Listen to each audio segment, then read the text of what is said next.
when me, Steve Austin, and Shawn Michaels, we came down, and it was this amazing experience because I came out and Steve Austin's music hit, right? And I know every eyeball in the place is going to be on him, and so I just took a look around at 101,000 fans. Like, I've never seen anything like this before. I'll never see anything since. And I had the weight of the world taken off my shoulder because I was on the no-touch list.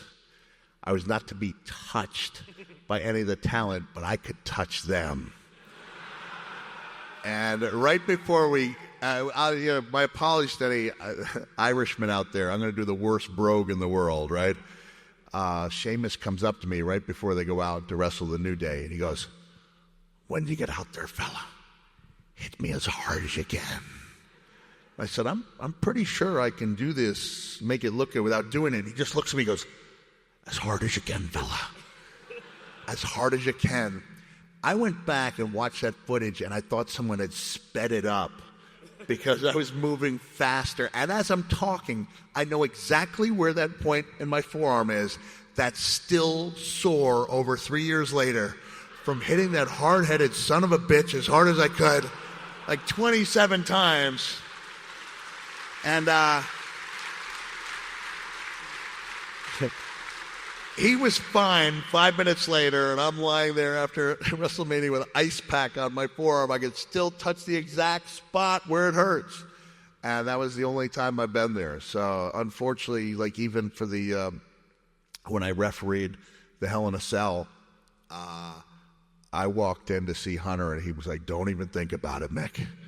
Don't even think about it." And my son, Huey, who's always tough on me, like he was like, "Dad, were you disappointed?" He and my daughter Noelle were at the match. He's like, "Were you disappointed?" And I was like, "Yeah, I was." He said, "Did you want to do something?" I said, "Yeah, I did." And I laid out what I wanted to do, and he looked at me and goes, "Dad, I'm glad they didn't let you do anything." I could have been in considerable pain if what I had envisioned and suggested had come to fruition. So, didn't you see that WrestleMania 32 segment with Shawn Michaels, Steve Austin, and Mick Foley? So So when we had Shawn over here, one of the things he talked about was that he got a phone call from Vince McMahon in January. He said, "Hey, we want you to do something at WrestleMania in gear." And he's like, "Okay." He's like, he was the only one who got that memo, right? Well, so Vince's like, "Everybody's going to be in gear. Mick's going to be in gear." And Shawn was like, "Well, I mean, come on, that's." And then he said, "I was in gear. I was in sweatpants. And then he said, "The other guy's going to be Austin." And Shawn said, "What about Steve?" And Vince said, "Steve's going to be in gear." And Shawn probably looked at his wife and just went, "Put me in a diet. I'm going to be the only one wearing gear." And he came out and did it. So fair play to Shawn Michaels for getting himself in shape. Can I just give you an observation about Shawn? Right? I mean, Shawn and I, friendly. I wouldn't say we're necessarily friends, right? Did great business. One thing I wish is that we had a Mania match. We had the Mind Games, one of my absolute favorites. First ever singles match we'd had. And it was just, one of the best things I've ever done in my life. And I'm just so flattered that he considers it up there with one of the best things he's ever done. But we don't necessarily keep in touch. And I see Shawn as we're getting ready to go out, and he looks so thin and almost like weak, and he's eating celery sticks and carrots. And I'm like, man, I think someone's making a bad call by letting Shawn get out there. Then I watched the video, and I was like, who the F is this guy hitting the double biceps? I swear to God, he looked like a different human being. And it was like these guys, I guess Undertaker had that same way, like a character comes alive. And Shawn went from being just kind of shy, "Hey, how you doing, Mick? Good to see you again." And boom, the music hits and he comes out and he's just loaded with it. It was like I swear to God, it was like a physical transformation that took place right before my very eyes. That sounds crazy, right? But yeah.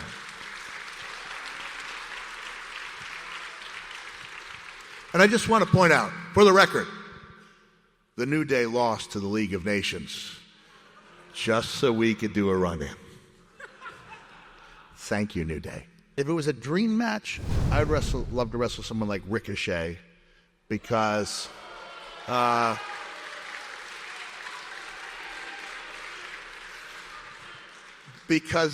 loved working with guys who had a style contrary to mine, which is part of the reason Shawn Michaels was like a dream come true.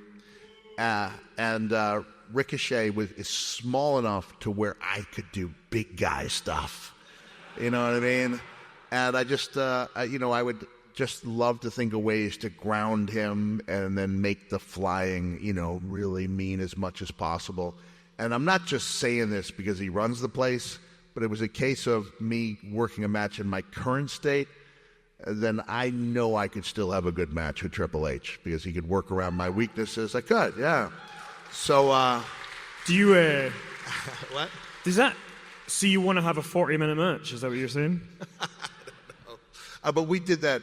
One of the highlight, not one of the highlight of my tenure as general manager was cutting the promo where with Stephanie, where I said if I had to fire anyone, it would be her.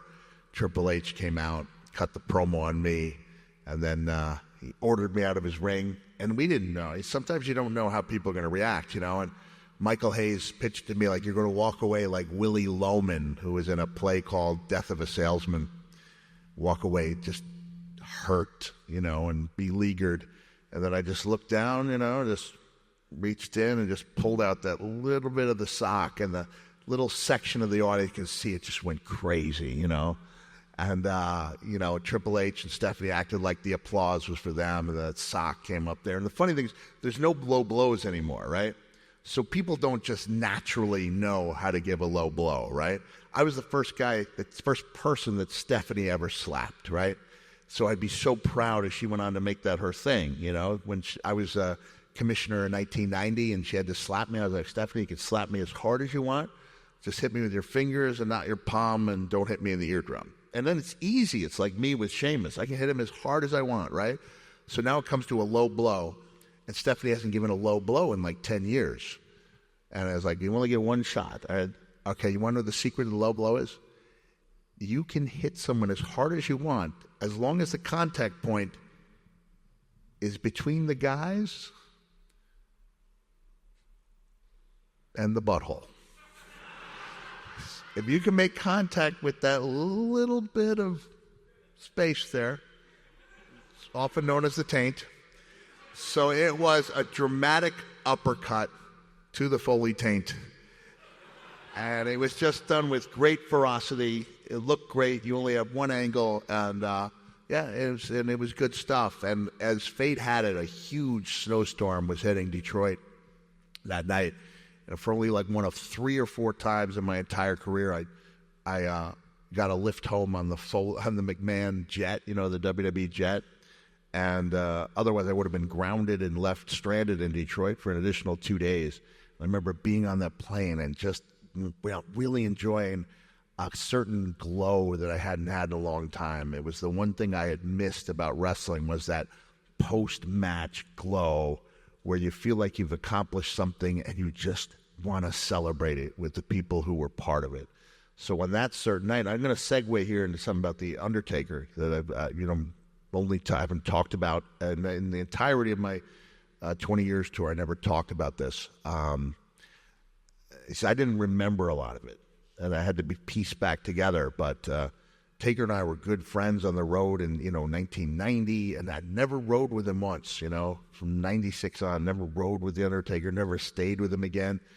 By some means, in his words, that night in Austin, Texas, when he arrived at my show, he said, Mick, he goes, he still called me Jack. At that time, he's Jack. You and I did something that night that will outlive us both. Like, the memory of that match will be alive and well after both Taker and I are dead and gone. And I think that's a real testament, to what we accomplished that night. But that next day, when I was in so much pain, I was really lagging. I mean, he stayed with me throughout that whole day, and we watched that match together. We sat together in catering, and it's the only time I remember this ever happening. I've been around a lot. When that match was over, our eyes just kind of glued there. We're not paying attention to anybody else. And that match ended, and the entire catering area stood up and gave us a standing ovation. Never seen it before, never seen it since, and I shared that moment with The Undertaker.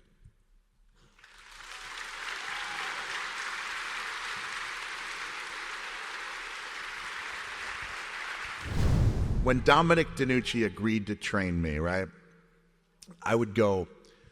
A local promoter in the New York City area saw a video of me jumping off Danny Zucker's roof, right? So it was a video, it was a home movie. It wasn't so much backyard wrestling. It was a home movie that included a scene of me jumping off Danny Zucker's roof. And I went on his ring crew, which meant that like 2 weekends a month, I would drive down from my college, university in upstate New York, down about probably 300 kilometers. I think it's 200 miles, so 4-hour drive. And I would go to this storage building right where Brooklyn and Manhattan met. And I'm the only guy I've ever heard of who had to set up a ring that was in a storage facility and not in a truck. So it would take every single piece out of the 7th floor storage unit. A ring weighs several tons by myself. Every single piece, and I would load it into a freight elevator, take the freight elevator down, then load it into a truck, and then I would drive it. And if I got the ring set up in time before the fans came in, Dominic DeNucci would work with me, which meant he would twist my body in various ways and test my will to see how badly I wanted to do this. And later on, he wasn't a back patter. He wasn't someone who, he didn't give out praise lightly.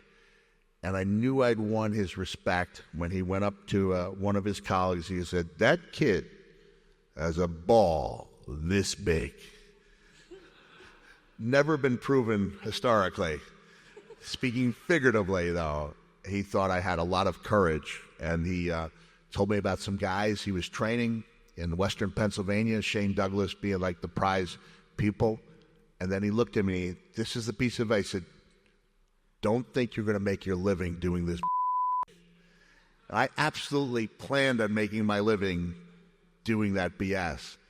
And before he ended up talking to my parents, I can't remember the life of me, whether in person or on the phone. And he wanted me to make a commitment to my parents and to him that I would continue my schooling. And so I always felt like that was one of the great strengths I had, that as crazy as the stuff I did, I was doing some ungodly stuff for very little money, especially when I got to Memphis, Tennessee. And I remember doing the Nestea plunge, backwards off the ring apron in Memphis, cracking my head open with a puddle of blood, and geez, the crowd went crazy. And I think I mentioned, when I was talking about Jerry Lawler, like Memphis Monday, Louisville Tuesday, Evansville Wednesday, Indiana every Wednesday. And Robert Foley, "God damn, Jacko," man, that was some good stuff. Let's do it again tomorrow. And I had to take that bump off the ring apron every single night for a week. And in Evansville, Indiana, where I'm getting paid $25, I take the Nestea plunge, and I remember being so disheartened on the way home because I didn't think I bled enough. I didn't think the puddle of blood I produced was good enough for Evansville, Indiana. So I may seem like I was easygoing, but I was really tough on myself, and I was a perfectionist. Like, I won't watch any match that I've had. I will not go back and watch anything I've ever done. I will not listen. I've never once listened to a match that I commentated. I don't have a single photo of me wrestling. I don't have any wrestling memorabilia, because the truth is, I don't think anything I've done can live up to the expectations that I set for myself. And the only exception to that rule is 3 exceptions: Mind Games with Shawn Michaels, Backlash with Randy Orton, and Hell in a Cell. So those are the ones I can go back.